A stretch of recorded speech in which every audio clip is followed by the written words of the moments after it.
Okay, now it's time for the session on the assessment of the career. And I will just be here to introduce the moderator for this session. I was ready.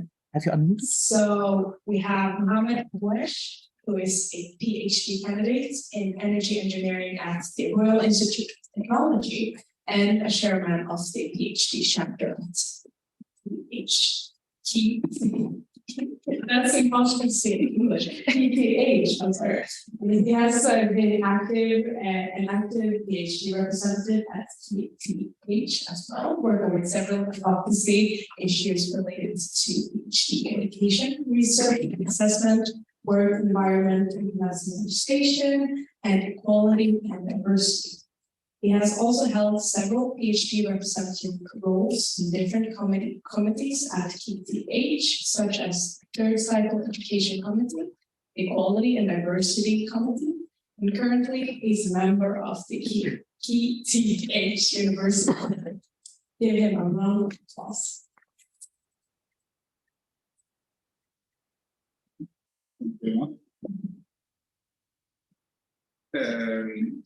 For our panel now, I would like to introduce our panelists, and I would like to start with Linnea.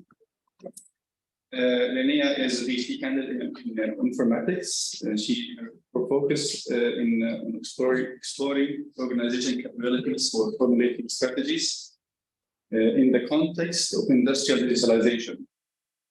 Besides this, she has a strong interest in higher education sector.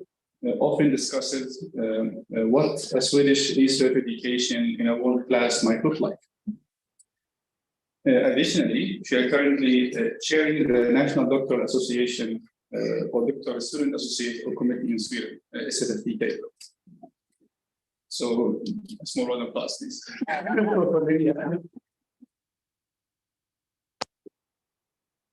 Our second panelist from the UK, Kelly Wood, is a senior associate publisher at F1000, responsible for looking after Open Research Europe, the European Commission publishing platform. She has been in open access publishing for over 5 years now, and she has strong interest about improving the academic publishing landscape for the community. And yeah, that's Kelly. Our third panelist is Sebastian Dahl. Is a vice president of the European Council of Doctoral Candidates and Junior Researchers, Eurodoc. He works as a scientific associate and assistant professor at the Department of Wood Science and the Faculty of Biotechnical Faculty at the University of Ljubljana, if I pronounce this correctly, I hope. Further, he leads the Plasma Center at the Biotechnical Faculty, which was established in 2019.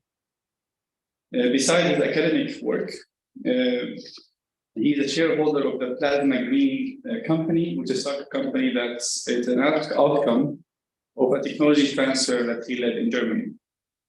Please, round of applause for Sebastian.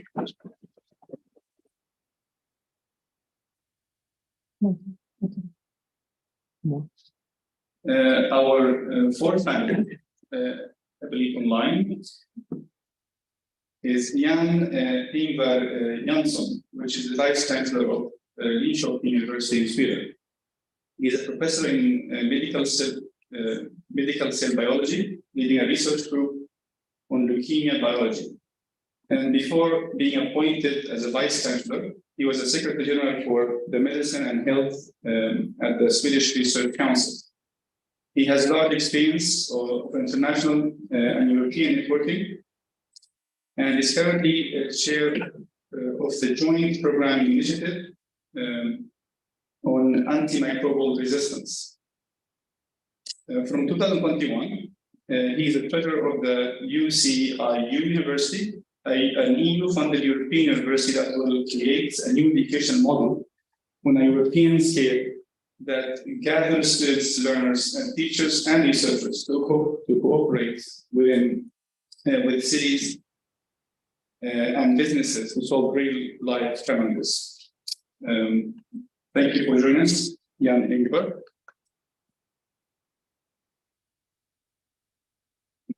And our last panelist is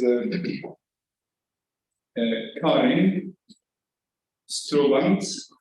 He's a policy advisor and consultant on research policy and strategy with a specific focus on research culture. She combines roles as director of culture-based consulting and as a lead policy advisor on research, landscape, and economy at the Royal Society of Chemistry. She is a vice chair of the Coalition for Advancing Research Assessment and a governing body member of the Euroscience. Karin also moved to the UK initially as a Mary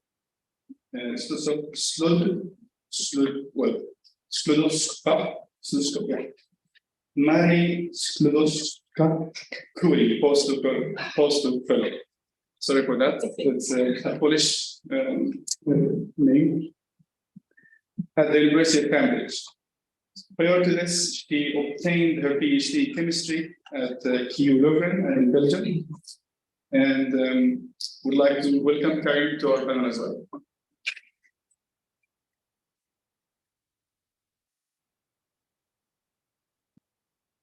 To start our panel for the assessment of research, I would like to perhaps start with Linnea with a short talk and give us your input to this panel, please.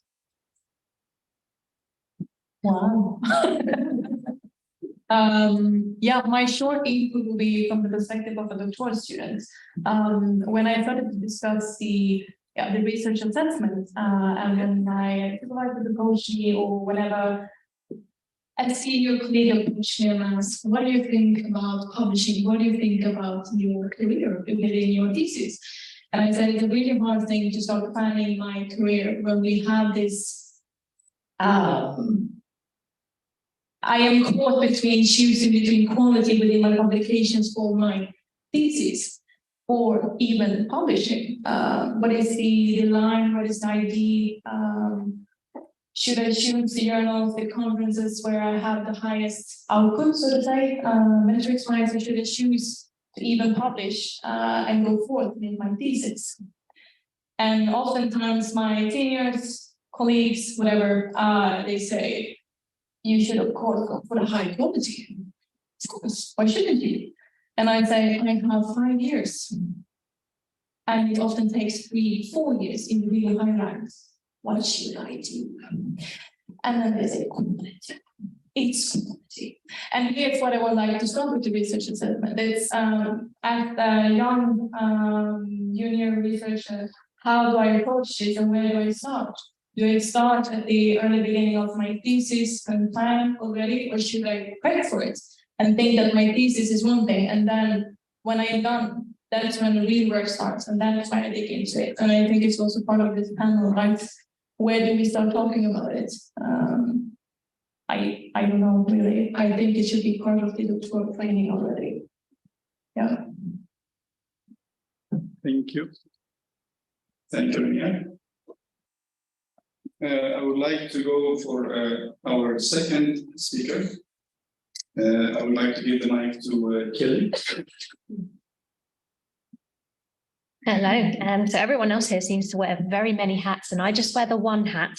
So I'll just be here speaking from a publishing perspective. So I think career assessment and publishing has been intrinsically linked historically, but as Linnea already mentioned, we've normally been making assumptions about the papers or the quality of your research, the individual research outputs of these projects based on venue-based metrics. So the impact factor of the journal or the quartile of the journal.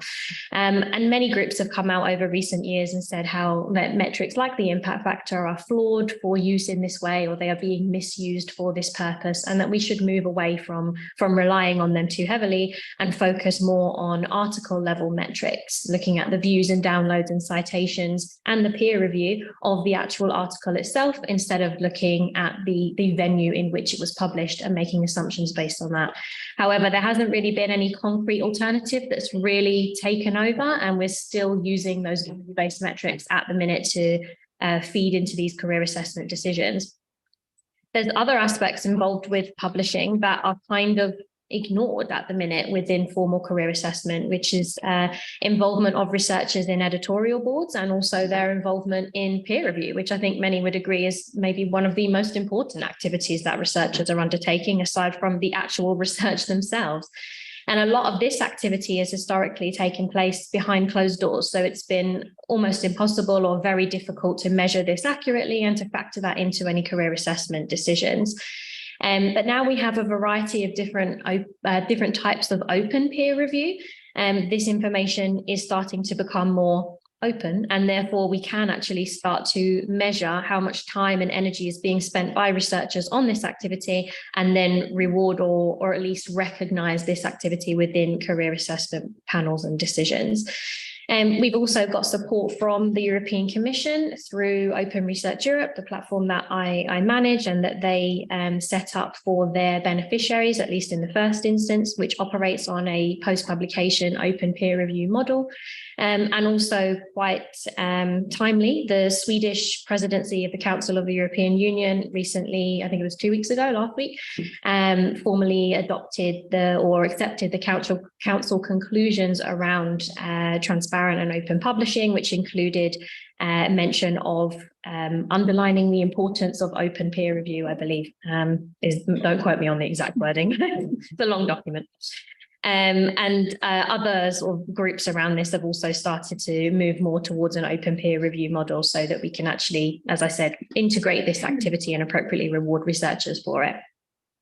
Whilst we're talking about open, I think researchers are constantly being pressured to make their work as open as possible in terms of open access publishing, open data, open peer review, but oftentimes without the support that is needed to actually assist them in fulfilling these open research practices, including communicating their work to a non-expert audience as well. So I think more support and reward and recognition is needed for all these open science or open research practices. And then finally, I wanted to say that I think we're in a time of great change, both for publishing and within career assessment, especially with the launch of CoARA, which I won't speak too much about for obvious reasons. Someone much more knowledgeable about it than me on the panel. It's been very slow to have change in publishing as an industry, academic publishing, but I think it's actually been even slower to see change in career assessment. When we speak to Horizon-funded researchers about publishing in Open Research Europe, we hear that they are very supportive of the model and all of the policies. They love the openness, they love the transparency of it, but they don't feel that safety, security, incentive from their institutions or other national funders to publish in alternative venues like Open Research Europe. They feel they have to put their paper in that top quality journal or that ranked journal, or it might be a journal that is included in a curated list of publications put together by their national funder, their institution, etc. And a lot of these are based around impact factor and venue-based metrics. And I think this is particularly true for early career researchers, where it's sort of so important and so pivotal where those first few publications end up and for your future career.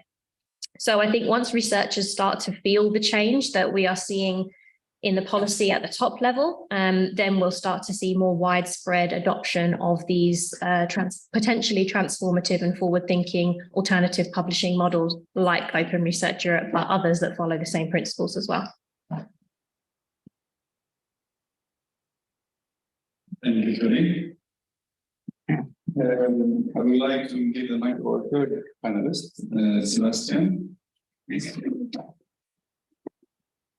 Thanks. So, yeah, 5 minutes for a talk on open science and research assessment.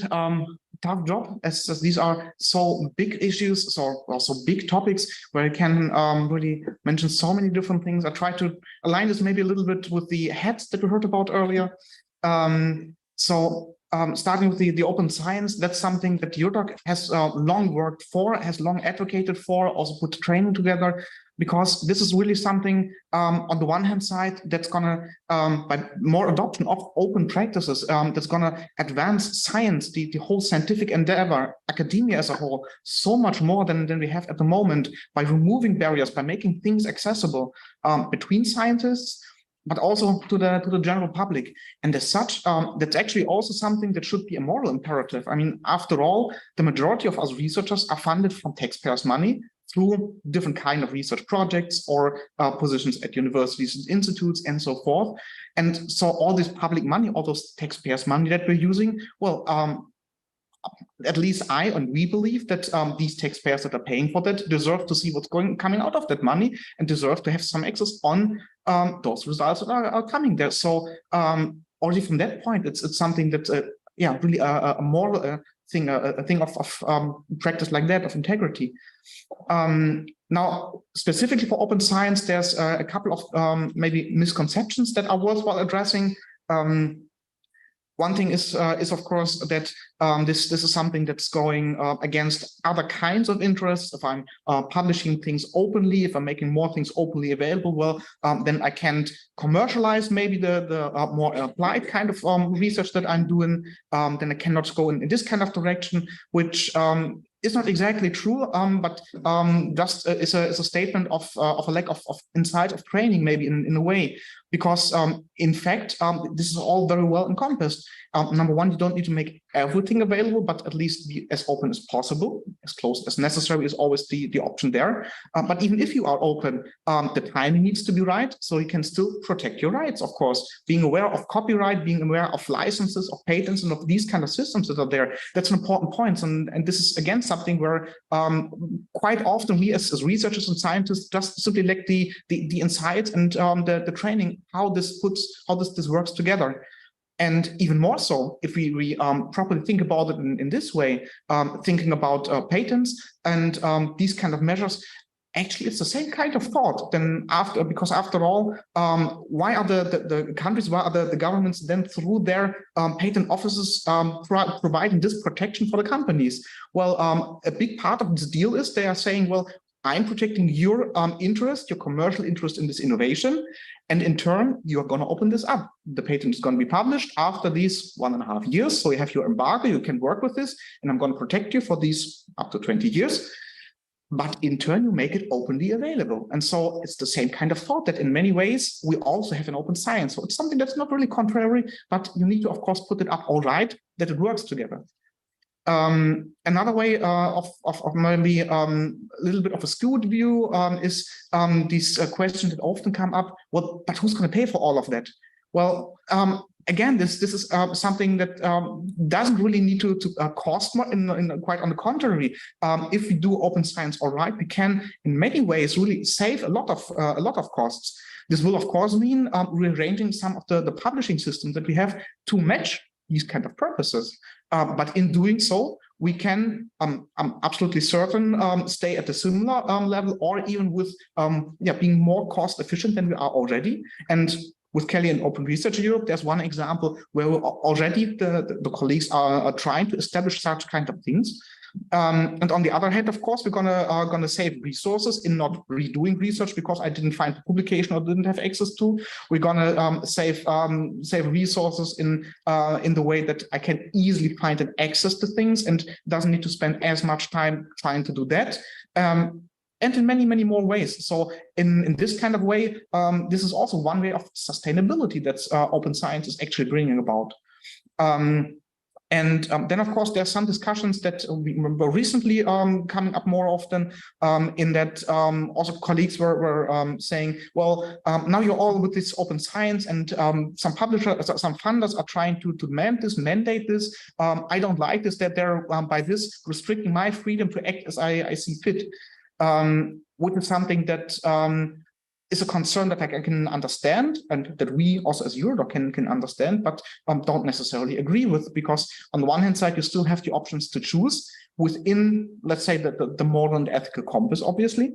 And on the other hand side, still, we do need at least some rewards, some recognition, some adaptation of the academic system to really make this come through and really, get all these benefits to properly advance science. Because otherwise, the question is, well, you say this is also beneficial. Doesn't that then already by itself help you better advance your career? And the answer is, in a way, yes. It's there's enough studies that are showing open access publications in the long run attract more citations and these and whatnot. So there is enough beneficial effects by itself, but that's in the long run. We already heard from Linnea, well, if I have these short cycles with my PhD, with my research projects, with the employment that I have, well, what use is having more citations in 5 years when my employment contract ends in 2 or 1 year? And I need to renew it, and I need to have the impact now that I can demonstrate.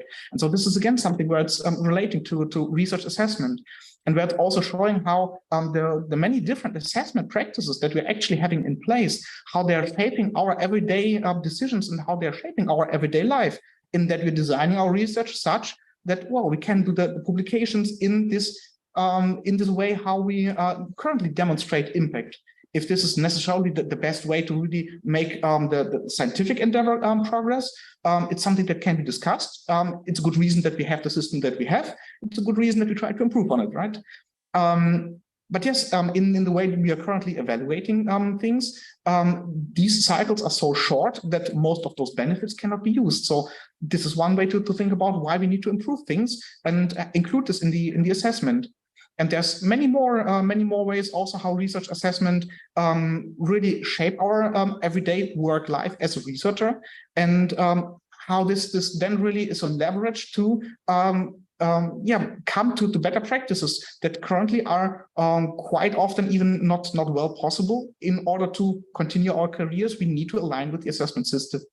And just to give maybe for this maybe a little bit abstract part, a very specific example in the previous session that we also already have available online if you want to revisit that. But in the previous session, there were a lot of discussions also about the conferences and the travels.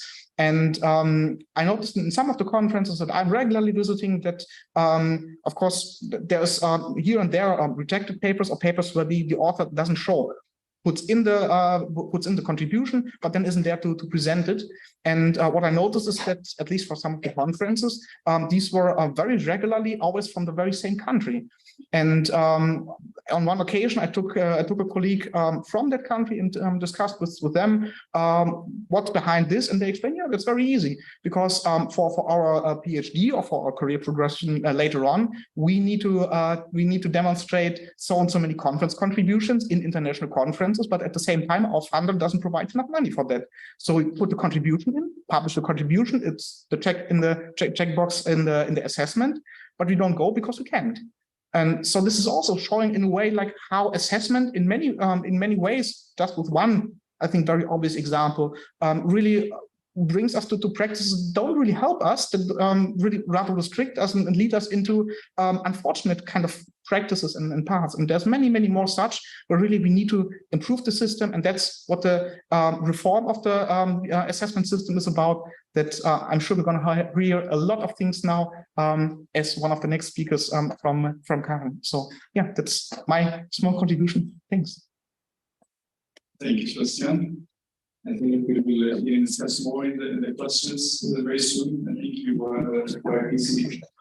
We have spent time on this particular issue, and we look forward also to discussing after the panelists finish the part of the presentation as well. I would like to introduce Jan Giver. I think he will join us on Zoom. Hello, everyone. Just want to make sure that you can hear me.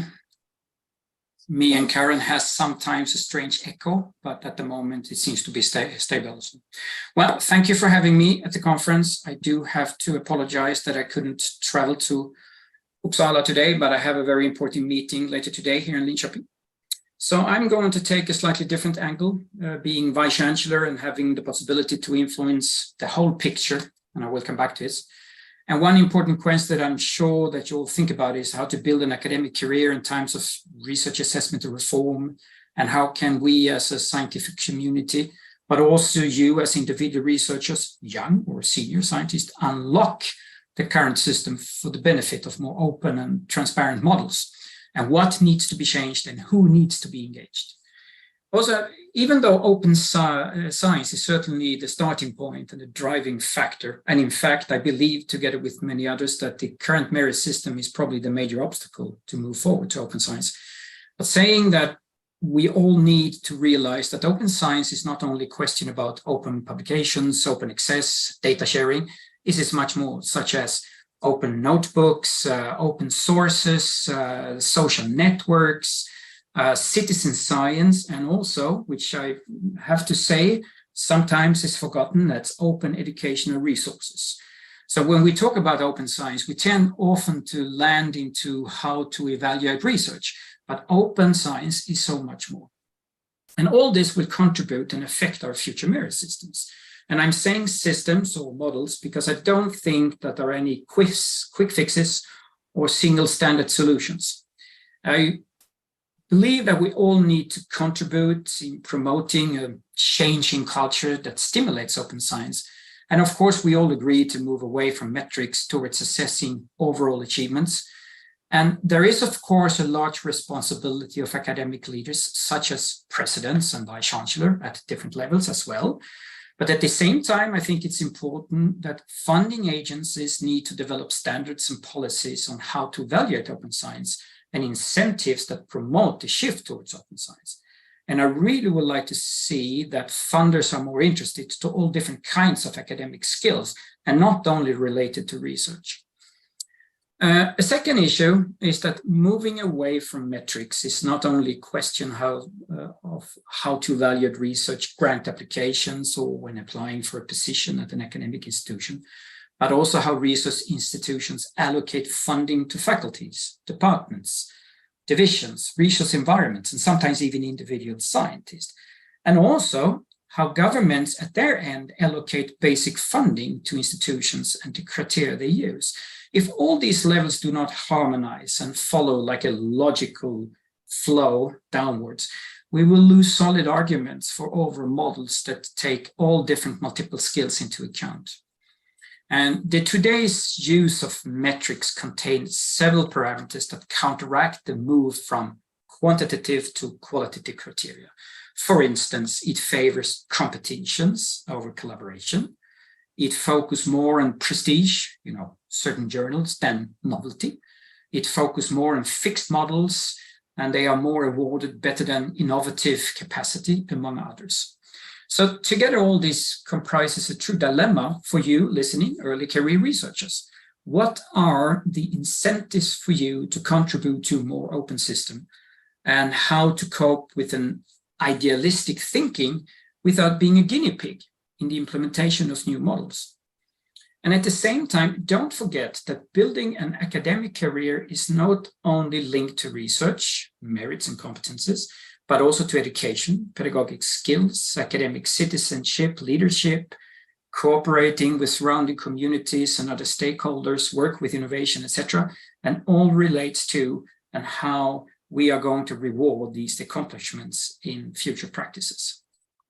So let me end by saying that the coming years will certainly involve a period of transition. You as young scientists are looking forward to a very exciting time, but there will be some challenges, like reviewers may be confronted with different models, various profiles that simultaneously are used and difficult to compare. And my recommendation, and of course we could discuss it later on to you young scientists, is to actively participate in the transition, especially at your local end, contribute to open science when appropriate, for instance, publications in your thesis, but influence whenever you can. Have an open, realistic and honest look at the current system and weigh all the changes happening and be part of it. But this is really a commitment for the whole scientific community. I really would like to see young scientists taking a lead, but if this is going to work out, the whole scientific community need to take responsibility. Thank you. Very much, Shan.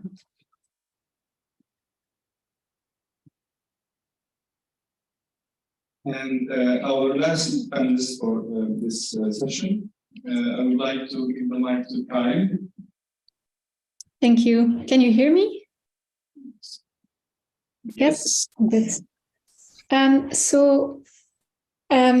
for also the earlier introduction. I have a few hats on, but obviously I'm here today mostly to represent CoARA, so in the role of Vice Chair of CoARA, although I'll probably not be able to resist to interject some personal perspectives as I normally do. So I did first, because CoARA has been mentioned a few times, I did first want to use a bit of my time to explain a bit more to those in the room who are maybe not familiar with the initiative, what this is.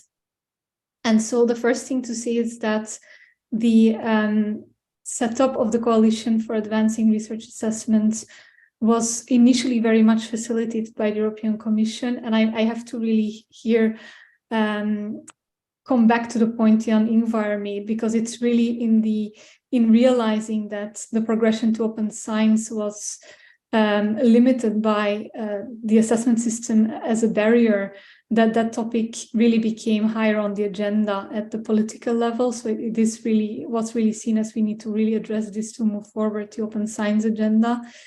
And so at that point, the Commission started a stakeholder consultation. They really talked to hundreds of stakeholders in the research innovation ecosystem in Europe. And they then set in train a process of drafting an agreement between stakeholders on how to move forward and how to actually reform research assessment processes, including keeping in mind how to better recognize activities around open science. And so it's actually at that drafting process that I became involved in this initiative. And maybe also for young researchers, interesting to know that was actually it's in my role representing the Marie Curie Alumni Association, another organization with lots of young researchers, that I was pulled into that initiative, building also on quite a bit of background I have in the area, but that was the route into those conversations. And so before I go into the coalition, the main thing to know about the agreement is that it's really the core of the agreement are 4 commitments. So anyone who signs the agreement agrees to move in a common direction set out by 4 core commitments. And so those commitments are, the first one is really to move in a direction where we recognize a much more diverse range of contributions to research, but also in terms of research roles and careers, and including in the detail also recognition of peer review and recognition of open science practices. The second commitment is to primarily rely on qualitative assessment, and this is also something that's already been mentioned by the previous speaker. The third is to abandon the inappropriate uses of journal and article metrics. Just to note there, because some people here, when they hear this third commitment the first time, abandon metrics, it doesn't say that, it says abandon inappropriate uses, and that's an important distinction. And the last one, the last commitment there is to avoid the use of rankings of research organizations in research assessment. And I think in the questions, we might come back to that one. And so to maybe also pick up on another point already made by the previous panelists, this was followed after the drafting of the agreement. This was followed by the constitution of a coalition, bringing all those stakeholders together who are willing to contribute to this initiative. And the importance of that is to actually enable bringing together those stakeholders at different levels that were mentioned, because indeed, if you have contradictions between the assessment at the national level versus the funder level versus institutional level, it's not really going to work. So the whole point of the coalition is to enable all those stakeholders at those levels to really interact with each other. So the other side of that is the goal is not to replace one narrow set of assessment practices for one other one. I think we are all realizing we'll need a diversity of tools, and there will need to be different tools that are appropriate for different institutions. But at the same time, we need to find a balance with ensuring that there's no big contradictions and there is at least the required levels of harmonization to not impede things like researcher mobility. So briefly, before we then go into the discussion, I did want to say something about how early career researchers have been involved or featured into the agreement and the coalition. So in the agreement itself, there's really an emphasis on involving researchers at all career stages in any processes, in any changes that are made to criteria, tools, and processes, but also to put emphasis on awareness raising, both involving assessors, but also those who will be assessed. And then also there's really a focus in one of the supporting commitments. I haven't talked about those, but there's a few supporting commitments on evolutive assessment. So meaning that there needs to be constant kind of assessment of the new processes put in place to avoid any unintended consequences, including especially for those who are early in their career and who are maybe dealing with some of the challenges that the previous speaker also pointed to. And then just to say, while CoARA is an organization, is an initiative bringing together organizations, not individuals.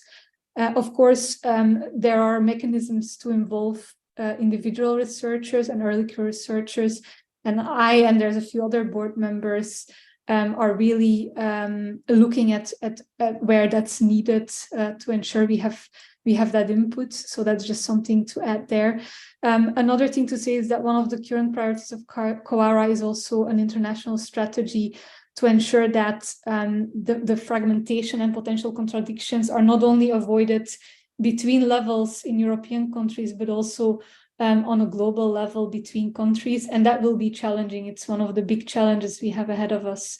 And we're very conscious of that. But that's again to ensure we don't put any barriers to the mobility of researchers. And so I think I'll end there just to give you a flavor of that big initiative ahead of us. Although there's a few things I could react to that previous speakers have said, but I think there will be time to do that in the discussion. But I do want to just maybe put my voice to Jan Ingvar's call for young researchers to be involved in these conversations. First of all, because if there are any unintended consequences, we need to mitigate them fast, and it will, in some cases, be young researchers who will notice where there are actually risks around that. But also, many of you will be the leaders of the future, so it's important that we really get young people on board of this, because this is not going to be a fast transition. This will take time. There's quite a lot of work ahead of us. So I really think we need the buy-in from young people and also the voice, so that we are shaping something that they have been able to input to. And I'll end there. Very much for you and for all our panelists. I would like to move to the discussion part of this panel. And I guess this is a question that was touched upon briefly in different ways in the introduction for presentation. But I guess to shape the research assessment, we have to know first what are the principles behind this assessment, and what is it exactly that we're trying to achieve from it. And I will go with the same perhaps order I did the presentations, and maybe Lina can give us the PhD perspective on this. What do you think that we're trying to achieve, and what's the assessment? I think what we're trying to achieve, and with everything when it comes to assessment, is to raise the quality, right? We want it to be a high quality product in whatever we do in academia, and it's no different to the research or the researchers or the outputs that we have. What I do think that we have to value is there's a fact that all of this aspect that we talk about, the activities that go into the open science, they are activities that we're already doing within academia. We just don't value them and put them up front as an activity that we put into the research assessment. They're just the kitchen duties that has to be taken care of, right? So I think a big part of the research assessment is actually starting to value those things and those activities carried out by everyone within academia in order to create quality. So the key word from what you said is to maintain quality, to focus on quality. And I would like to move to Sebastian. Perhaps if you have some opinions on that, what we are trying to achieve in the research system. Well, what we are trying to achieve, focus put to make the world a better place, at least our small part in it. That's of course a very general kind of statement, but that's our overall what is behind this. On one hand side, like I said, have better quality, make better science. On the other hand side, have a better environment that's better for the scientists doing this, have better working conditions, have better less detrimental impact regarding mental health. In many of these kind of aspects. So it's overall, there's many either issues to be solved or opportunities to be used. And for all of these, or for very many of these points, open science and research assessment really are the key ways how we can get ahead, how we can really change something about this to the better.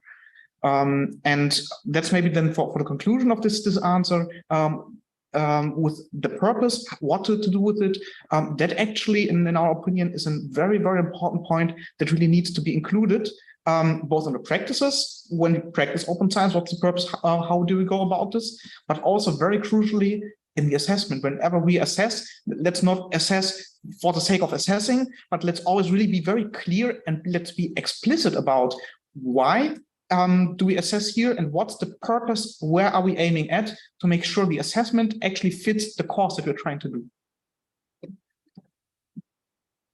Thank you, Sebastian. I would like maybe to add one element to the question, same question in terms of quality.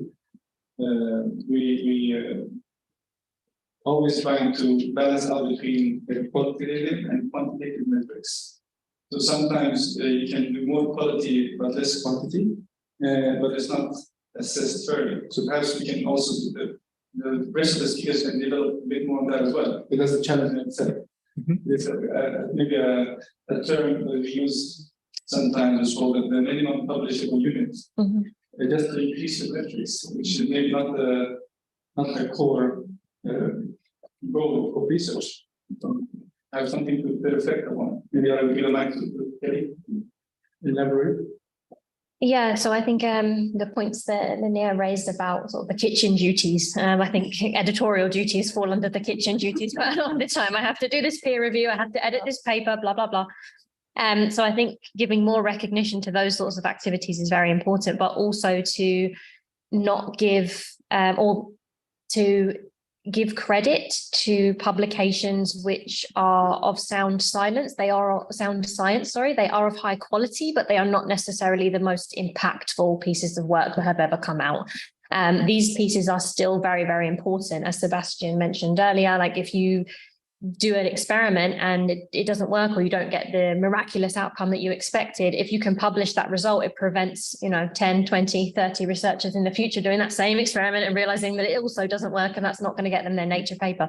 So I think giving a little bit more credit and recognition to alternative types of research outputs, like methods papers and data notes, brief reports, to simply put that out and say that we tried this, it didn't go the way we thought, but now we know, and that's still progress in the right direction.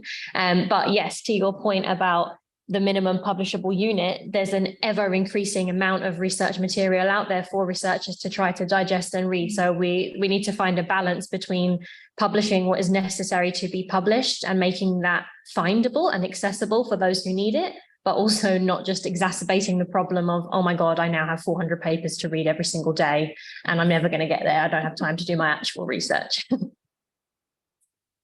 you very much, Kelly. I would like to give the mic to Jan to perhaps follow up on this. And it's the same lines what you mentioned. Sometimes another kind of research that we sometimes in research or science in general, we aim to have it reproducible. And sometimes reproducing science in of itself is an important task. But for example, for PhD, you cannot say I reproduce this science and you cannot do a PhD. That's even a different issue. Perhaps we can discuss. Jan, could you perhaps give your inputs in general of what you think are the main principles that we should focus on regarding research assessment?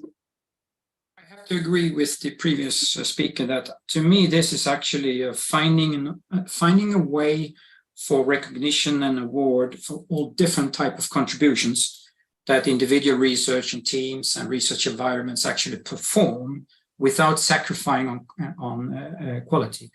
So I remember sometimes when I was working at the Swedish Council, I gave two examples. Who is the best scientist? Is it a group that published in Nature? It was actually supposed to be disruptive, but it ended up nowhere. It was cited 68 times, fine, but it was a Nature article. Or is it the clinical research that works also experimentally, performing very well, publishing a paper in a decent journal, but lower impact, but cited thousands of times, that actually had impact for the benefits of patients? Who is the best scientist? And that is really the goal, I think, to somehow reach out and find a system that awards and recognizes both types of contributions.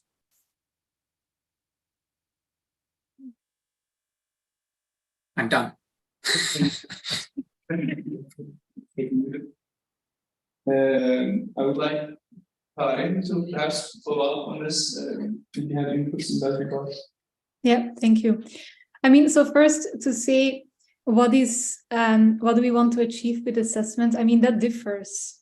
I think there's many forms of assessment that are done in research and they're done with different purposes. And I think we need to, for each of those purposes, think about what it is we need to, what information we need to actually make a decision. Usually we assess to make a decision. So the question is, what decision are we trying to make and what is the most appropriate information to inform that decision? That's the first thing to see.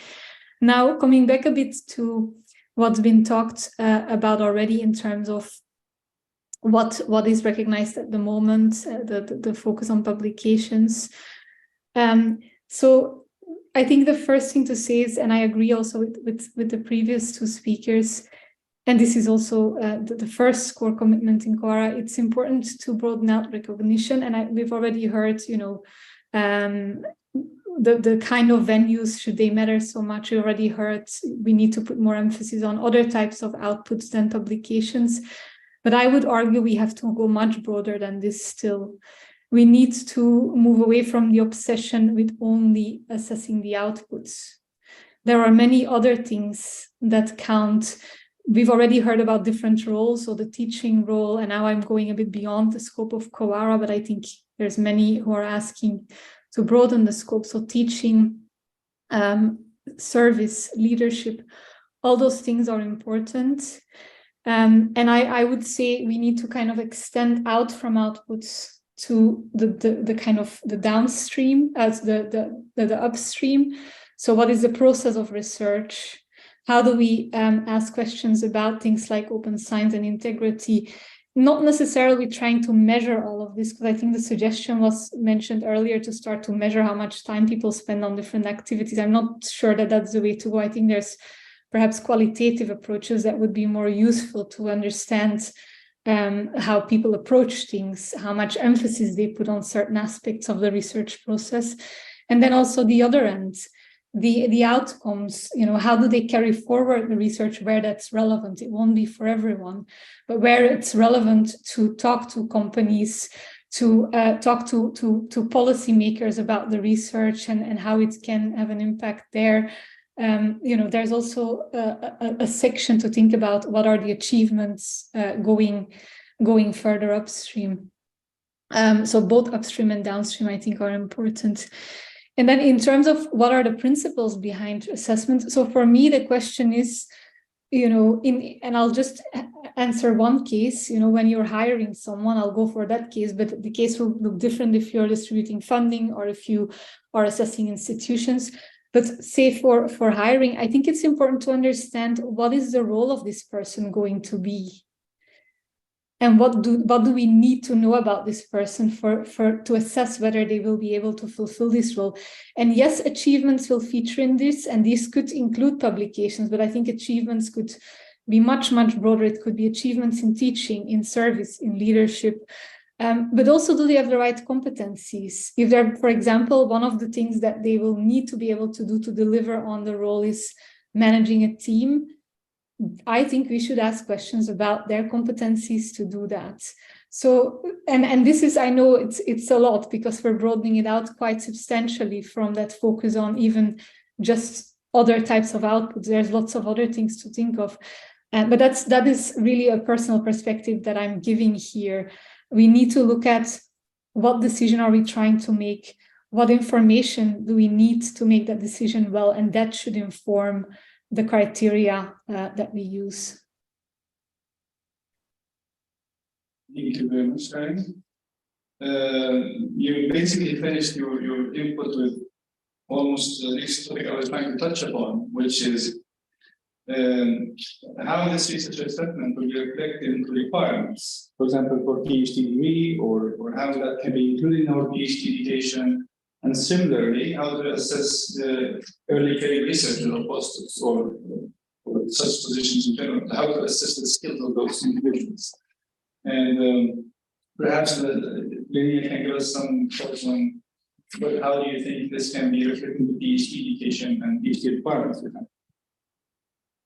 I think it's twofold. One part is actually inviting, they're naturally a part of it, the supervisors. One part is actually nurturing a culture where the doctoral students get to learn, and they value other things than this machine of publishing in high-ranked journals. You know, they get to see something else. But getting there is also inviting doctoral students into doctoral training that emphasize and includes other things than just the research as in writing. It's a doctoral training where you get to teach, where you get to meet the students, where you get to go on conferences and network, and that is the valued part in those activities. And it's not just about networking because you find a person that can put you in a high spot, you know, you get to be there for other courses. And I think it's one thing to actually allow the doctoral training to be that, and it's another thing to actually start and nurture that kind of culture. And that's not just the doctoral student, it's all of us that are part in academia. And I mean, we, us in the room, can start that kind of conversation and say, hey, can I go to this? Can I participate in this activity? And actually deem it as an important one. And yeah, is that okay? And take that kind of conversation. But I think it's going to be hard. And in some rooms, it's going to be even harder to have it. And in some rooms, it's going to be easier. But we're going to have it. What do you think, Sebastian? How do you think we should reflect such assessment with requirements? So the requirements within each individual assessment will, of course, be very different for the different kind of occasions. And so this is this purpose-bound point that both Karen and I had touched on earlier already.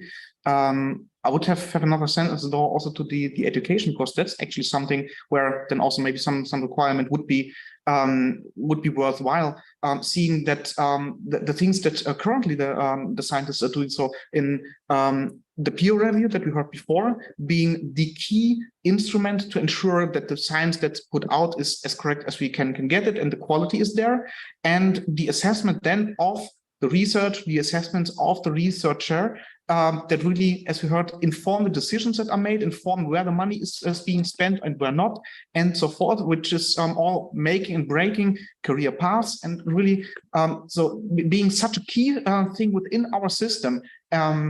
Yet we barely anywhere have a proper training how this is well done. All of us do it the best we know. All of us try to educate ourselves about it. All of us try to do the best practices we can find. But a systematic training on this actually being such a key of our scientific work would in my opinion, be very much needed within the education. Thank you, Sebastian. Perhaps you can develop a little bit further, Kelly, on this, but maybe you can give your input on maybe the research impact, perhaps, and open source publishing, and how that can be integrated into the requirements, perhaps, for both researchers and PhDs. I mean, far be it from me as a publisher to start thinking about what PhD students should and should not be. I feel like someone's going to throw eggs at me if I delve too far into that topic. What I would say is I think we do need to increase awareness of initiatives like CoARA. So we have actually conducted surveys of our authors and found that somewhere around 80 to 90% of them are just not aware that these sorts of initiatives are even happening. So when you try to speak to them about alternative forms of publication and post-publication peer review, etc., it's just totally alien to them. They feel like this is not something that's going to be recognized by research assessment panels at all, when in fact these sorts of conversations are happening. As Carolyn mentioned, it's going to be a long process. This is not a short process. So this is going to take time to be adopted and get down to the researchers, but I think awareness is still very low. So perhaps something in that early PhD stage and early career researcher stage around encouraging students and early career research, or PhD candidates, to get involved with these kind of initiatives from that early stage so that they can influence the future, as somebody else mentioned as well, like they are going to be the future, so they should be driving it forward and to help us identify any issues that might come up that is most likely to affect them. Another point would be how to recognize what is actually a good venue for publication. Is it just the journal with the highest impact factor? Is it just the journal where my supervisor has published in historically? Or is it that open data is actually really important in my field, and so I need to publish in a venue that allows that? Or is it that it's a particular article type that you need that isn't offered by a variety of different journals? So where each researcher needs to publish might be different, and it might not just be the most obvious choice. So a little bit more training around, the kinds of practices that journals or publishing venues should be doing. So the kind of author checks that we do, the plagiarism checks, image manipulation, all of that sort of stuff that I don't think is made very transparent on a lot of publishers' websites. What's actually happening behind the scene? What service are we providing to you as a researcher? Should start to play more into the decisions of where to publish instead of just sort of historical practices or impact factors or other venue-based metrics. I don't think that really answers your question, but I think that's what I'm going to say. Thank you very much. I would like to move to Young and perhaps like to open the same question about how to turn this research into requirements and be part of the PhD education and research education. But also, since you are the Vice Chancellor of the University, I wonder how that can correlate also to how we assess institutions as well. When we can implement some requirements that also affect institution, let's say assessment or ranking, maybe there will be more incentive to integrate in the research and PhD education. Well, I think I'm going to answer that in two ways. First, I think that locally at any university, you can actually work with indicators to favor the transfer to open science. You can do that. And as a young scientist, you can do it, of course, because you're a PhD student, you can involve yourself in a junior faculty or whatever. But there are ways to, in Sweden at least, all 38 universities and colleges have agreed on the transition to open science, and we're going to be there in 2026. And we have an action plan, and most vice chancellors are really scared at the moment. How are we going to make this possible? But I think we need to work at the national landscape, but starting locally as well. And their PhD student could actually be a fantastic tool or instrument and involved in developing your local indicators. And we also have, for instance, my own university board is really keen on having indicators for open science, and they want to discuss that for the next year. So that's how you can deal with it at the university with the faculties, but there is certainly a role for young scientists to participate. Absolutely.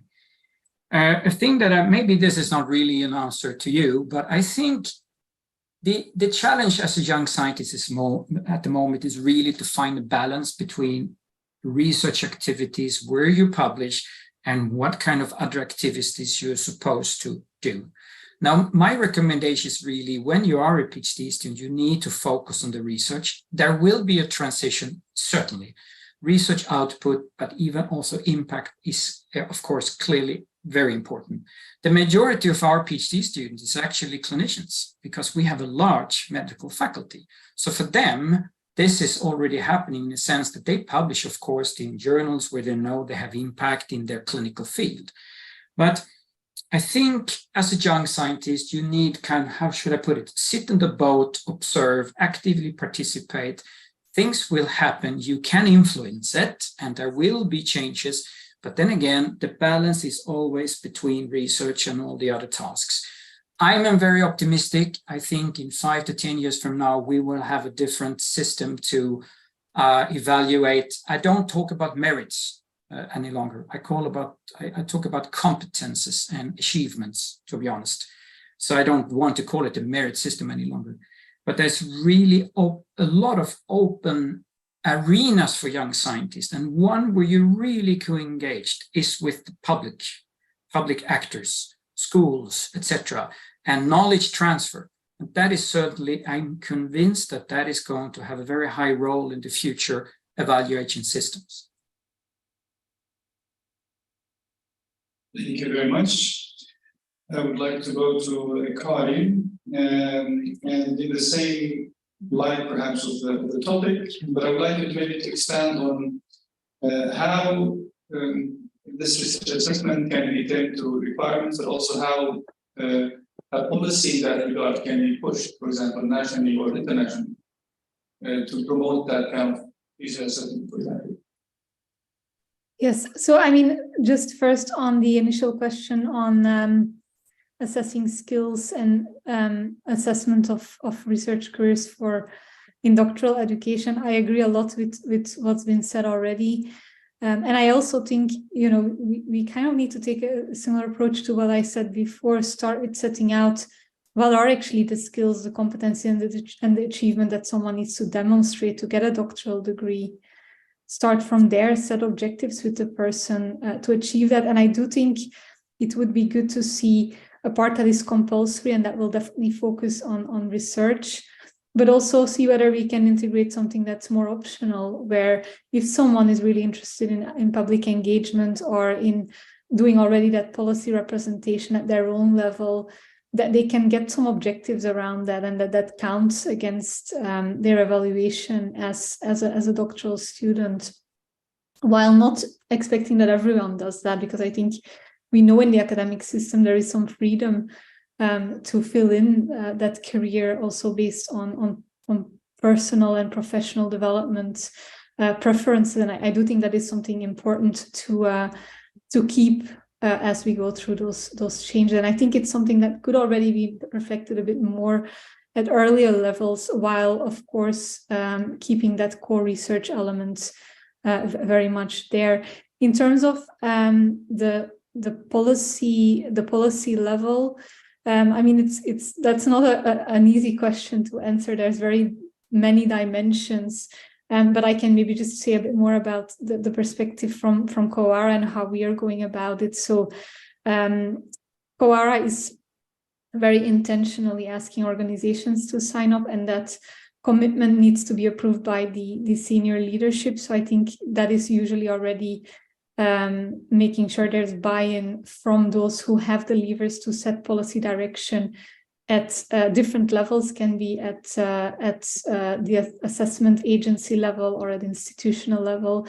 But also we are linking very, very tightly with what is called the ERA Forum. So that's a group bringing together representatives of member states who can actually hold levers to make changes here. And there's lots of conversations going on with the member states to also ensure that this is something that features at the national level. So policy changes. Policy is a very broad word. Institutions have their own policies, funders have their own policies, nations have policies. So it's really something where we need to bring all those stakeholders together, or at least form links between them in some way or another, which is one of the things we are trying to do. Thank you very much, Karen. I would like to maybe ask one last question from my part, please. So we had a long discussion so far, different about requirements, what is this assessment. But perhaps the last question would be, what do we actually, at the moment, what do we lack? What do we need to know about this topic in order to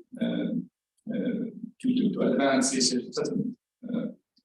Do we know what we need to know? Is there something like that we should know? Perhaps we can develop on that. We can start with you, Mia. Surprise.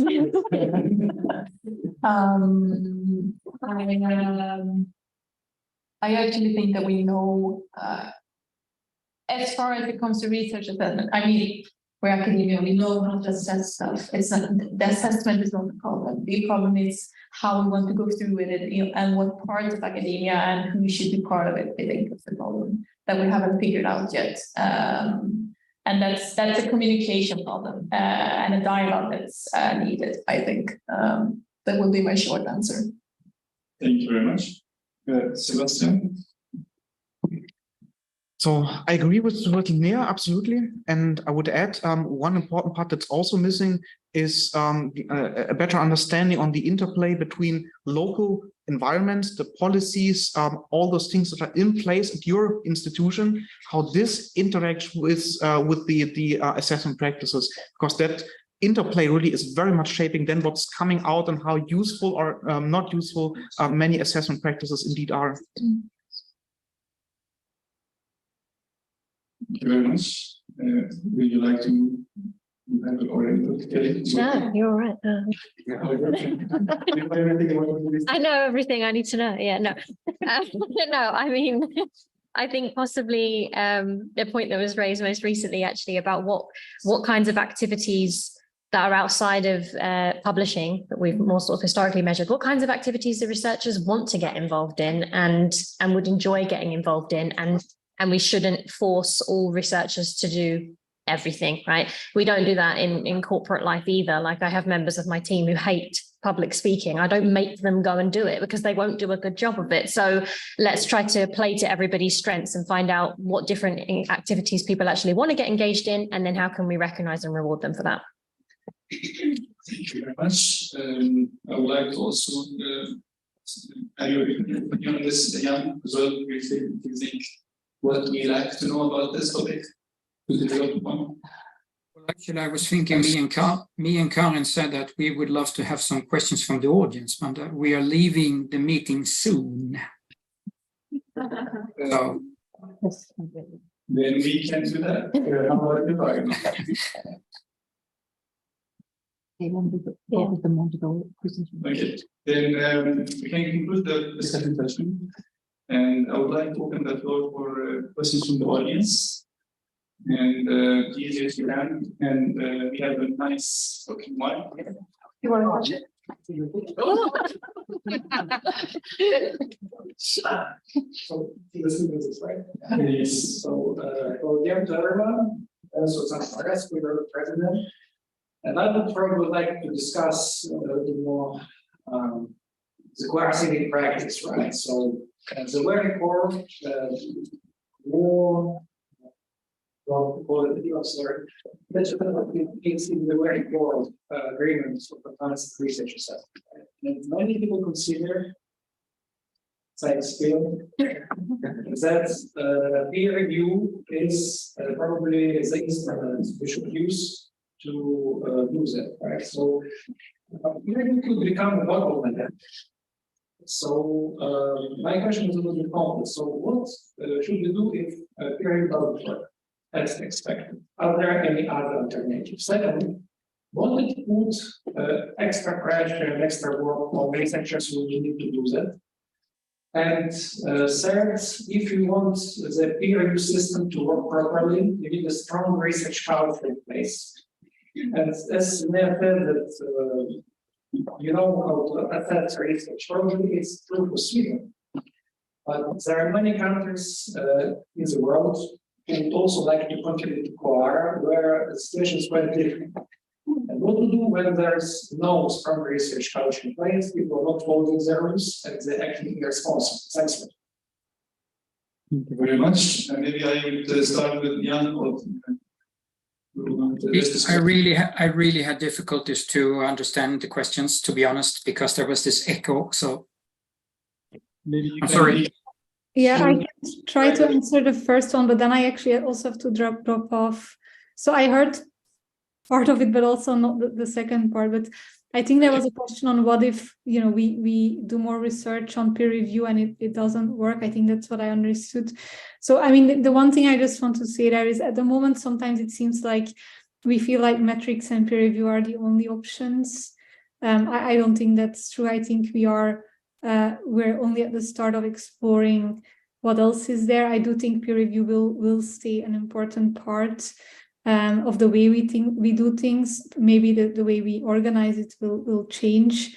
But I also think that there is much more room for exploring other innovative ways of doing things and perhaps looking at other sectors on how they do things, learning there what can be applicable to the academic sector, although not everything will be. We need to, I think, explore and find out what works and what doesn't. And I'm gonna have to drop off there, I'm afraid, but thanks for inviting me today. Thank you very much, Karin. Can I add something? I agree with Karen that there are a lot of things to do with peer review. We tend to think that peer review has already been established, but there are a lot of things to do. I would like to provoke the meeting, and you could discuss it later in the coffee break. I'm fully convinced that AI will be an important tool to do what possibly is done in different ways today. It will be automated, more efficient, etc. But I also sincerely hope that AI cannot take over what peers can do sitting in a roundtable discussion, etc., etc. So that's an important thing. I also think it's really up to the purpose of the evaluation and the assessment. What are you going to do? Is this actually comparing different scientist environments, or it is actually to learn, to best practice, good examples, to have peers that are actually good friends there to give advice? So I'm sure that we can develop new models for peer review, but it really comes down to the purpose of the assessment. Thank you very much, Sean. Maybe we have one more question. Time for one more question to the audience. Am I? You could answer that. Thanks for giving the talk. You can introduce yourself. I'm Alexander, a physicist at Stockholm University. So in physics for the past 30 years, we've had lots of success with preprints. They're probably like the best thing to come out of string theory and supersymmetry. And I guess during COVID, a lot of people in the general public learned about preprints on diode oxide or med of PUP or med archive. And you know, they're the way we do, like, people don't look at journals much in my field anymore. They go there and they discuss the preprints in journal clubs, which are preprint clubs. They discuss them with each other. That's how they do peer review. They look at a preprint and they say, this is good, this is bad. And it's not like based on the name of the authors, it's based on like either deep biases or deep faults they have on the subject. So these are really, like, why don't we do that with one field? This is actually open science, and this is far more enjoyable than writing a peer review at like 5 in the morning between crying children and crying undergrads. What's the whole point? Shouldn't we generalize that? I know it's hard to like look at the impact, the quality of research if it's just preprints, but shouldn't we include them more in the process of evaluating the quality and of research and how open science is? Thank you very much. Maybe we can start with Kelly this time. Yeah.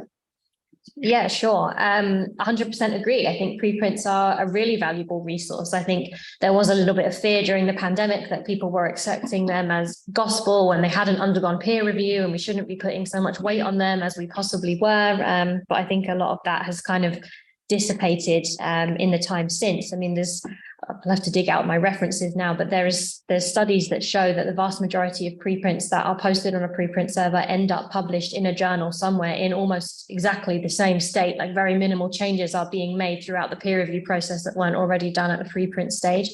So I think they form a very valuable resource, and that's partly why the model of Open Research Europe itself is post-publication peer review. So the papers are first posted on the platform sort of like a preprint, and then they undergo a peer review that is fully open. So I think what we're trying to encapsulate there is that journal club, preprint club that you described, but happening on the platform in real time where everybody else can see it. Because the one drawback of your model that you suggest is obviously groups at universities all across the world are going to be looking at the same paper, having that same conversation repeatedly. So if we can capture that conversation and publish it alongside the preprint, the paper itself, then we can share that knowledge and discussion that was had with everybody else and prevent repetition of work as well. So like the relative publishing is will be quite a nice platform. And Sebastian, perhaps you'd like to. What do you think about it? Yes, gladly so. And I very much agree with the discussion, concur with all the things that have been said. I think generally we need to move to something that's much more dynamic and flexible. At the moment, having this kind of static process, you submit your paper as once peer reviewed, everything that the peer reviewers find and criticize is being corrected, and then that's published as such, and it's there, and whatever might have been overlooked, which can happen and does statistically happen, is there and remains there, and it's gonna brought again forward. So breaking this up, really bring this into a lively discussion that we should have. So this is one form of culture already in advance, and also with the more dynamic part afterwards to really improve on what's already there. That's something that's needed. Still having some sort of indicator for the credibility of the research, for the quality, for the correctness in some kind of way. That still is something very important that we will need to keep. How this will look like, if this is remaining in a similar peer review kind of setting that we have, maybe more open through preprints or other kind of models like post-publication peer review, or in whatever other way. That's something that's developing, but both these established practices and those experimentations that we currently see are super interesting and really very worthwhile. Thank you very much. And perhaps Lenia, give us an input on this as well, and maybe since we are both preprints, we struggle sometimes with when we send the paper to be reviewed, and the reviewer might not be perhaps the best person to review, but if you have more open review platform, might get more substantive inputs, perhaps. What do you think about this? Yeah, I agree with you. As always, like when you have this open discussions that are supposed to be too open, but it's always going to be there's always the risk of who's inviting who and who's invited to the clubs. So I think, as suggested, it should be some form of having this discussion in a very open platform where everyone can contribute, so we don't have this closed doors, invited only kind of thing. Yeah. Thank you very much, and perhaps it can contribute to, let's say, to distribute the burden of review as well. Instead of you being, maybe you can contribute with a small part, a very, very critical part, instead of reviewing the whole work. Thank you so much for our panelists. I would like to have a well, thank you for the audience as well. It was a nice discussion. Let's